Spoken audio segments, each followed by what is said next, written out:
And talking Virginia sports now, high school and college football, mainly college football with Chris Graham of the Augusta Free Press, and maybe a little basketball tossed in as well. And we're getting down to crunch time, final few weeks of college football, the regular season in both Division One and Division One AA. But before we talk about One AA, and of course the playoffs there are just a couple of weeks away, Chris. Another big weekend of the ACC coming up. Huge game for Virginia Tech. They go on the road Saturday at Miami, and not so big of a game for the Cavaliers. They're on the road Saturday at Boston College. Yeah, that game is a throwaway game because those teams are both sleepers, but they're playing each other. So, for the Cavs, they're playing for an outside shot at this point, a far outside shot at a 500 season, and that's all they really have to play for. I mean, I guess you're playing also for some pride after their game on Saturday. That was a pretty tough one to take.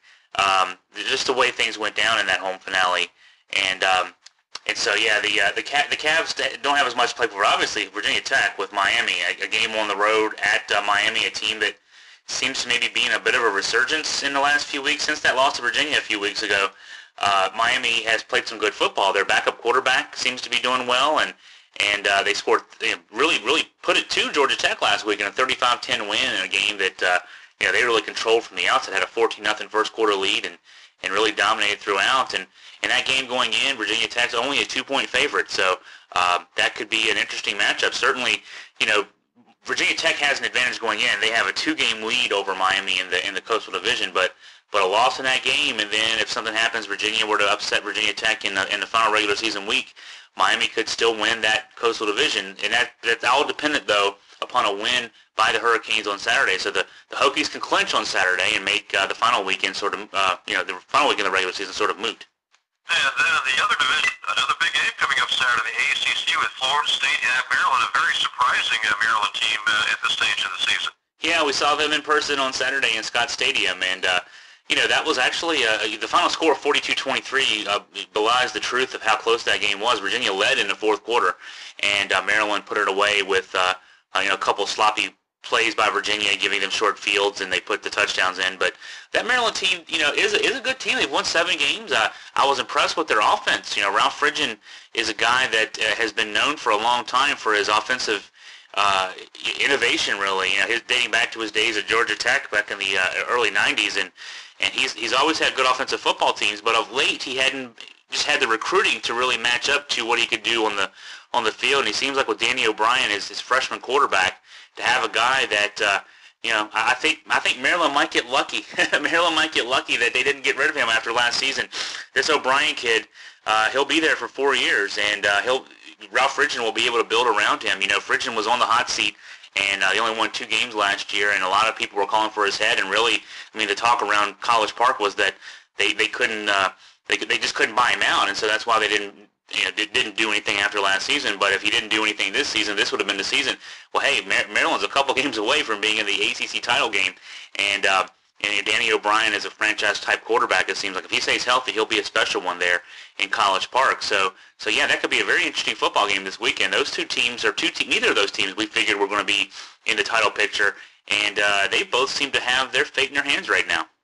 It's going to be very interesting, obviously, when you roll around into January to see whoever ends up, winning the ACC championship game, if they can be competitive on the BCS stage. Yeah, it looks like right now, the way things are matching up, that it's likely going to be, say, the Big 12 champ. The early projections you see, because we assume that Virginia Tech is the class of the ACC right now, and that Nebraska is the class of the Big 12, that could be the matchup. And Virginia Tech and Nebraska could be a very interesting matchup. Those two teams have played each other the last 2 years.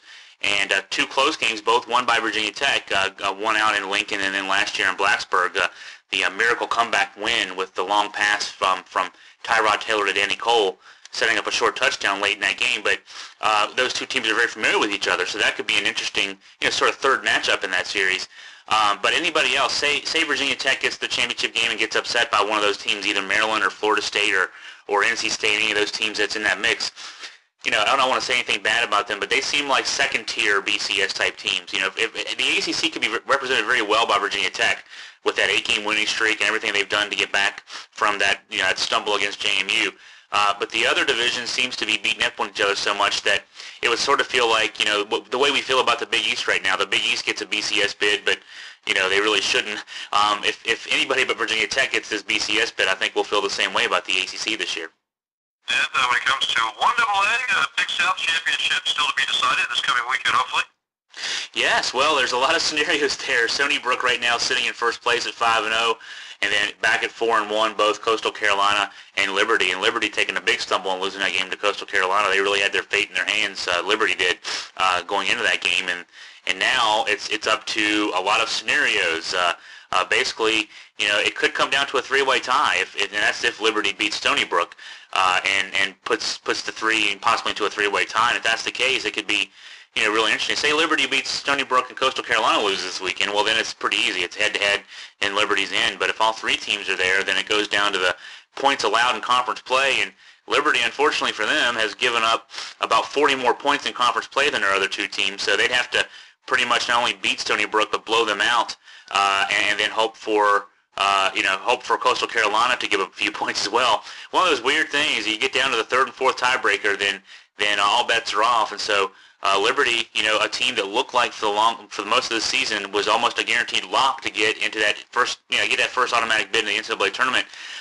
They've got some work to do this weekend and got to get a little lucky too. Hey Chris, high school football, as far as Rockbridge County and Augusta County are concerned, I believe the only team left playing is Riverheads. Obviously, both Southern Valley District teams got bounced last Friday, Stewart's Draft at Brookville, and Robert E. Lee losing a second-half lead against Allegheny.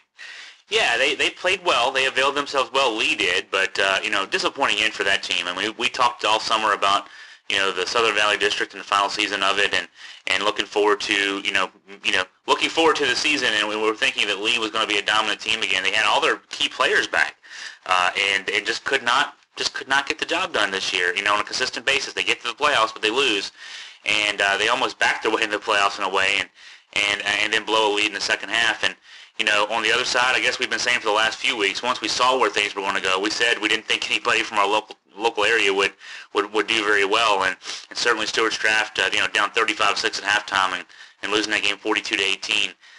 They made the playoffs. Give them credit, they got there, but not easy either for those Wilson fans out there who still feel like their team got the short end of the stick with the 8-2 record, beating Stewart's Draft head-to-head, finishing tied for the Southern Valley title and being left on the outside looking in. Those two teams losing the way they did doesn't make them feel any better. So the Southern Valley's done now, and we've still got Riverheads, and Riverheads is a team that people have been saying since the beginning of the season. Actually, I talked with coaches before the season even started. People who had seen them in scrimmages this year said that's a team that's going to go all the way. And they're 9-1, and they're loaded for bear for another playoff run down there in Greenville. Hey, Chris Graham, our guest here from the Augusta Free Press and Virginia Sports Online. What do we look for in the coming days from both the Augusta Free Press and Virginia Sports Online? Obviously, just an early start here to the college basketball season locally.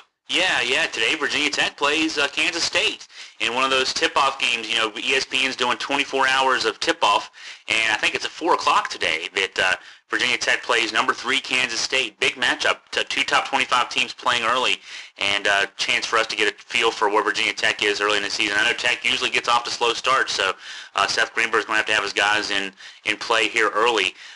And then, as the days go on, Virginia plays Stanford on Thursday night. They're on their way out to Maui. They'll be playing in the Maui Classic next week, and the Cavs are stopping over in Palo Alto to play the Cardinal.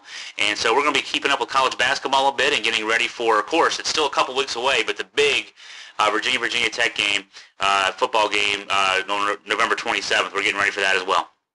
Okay, Chris Graham of the Augusta Free Press right there in Virginia Sports Online. Appreciate his update on Virginia sports, namely high school and college football, a little basketball as well. We'll come back for more online again here on this Tuesday right after this.